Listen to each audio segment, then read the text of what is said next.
దేవుని ఎదుట నిలుచుటకు మరొక వాక్యం చూపిస్తాను.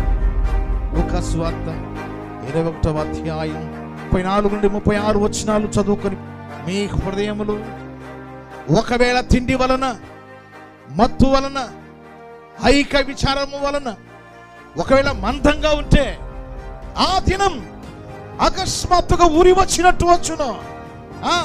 ఆ దినమందు భూమి అందంతటా నివసించు వారందరూ అకస్మాత్తుగా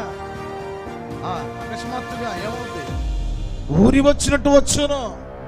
కాబట్టి మీరు జరగబో ఈ నష్టాన్ని మీరు తప్పించుకోండి. మనిషి కుమారు ఎదుట, అదుగో మనిషి కుమారు ఎదుట నిలుచుటకు శక్తివంతులుగా మారాలి. మీరు ఎల్లప్పుడూ మెలకువగాని ప్రార్థించండి. అనవసరంగా సమయాన్ని వేస్ట్ చేసుకోండి. ఏమా, ఒకరోజు నీ ఎదుట మేము నిలబడానికి వస్తుంది.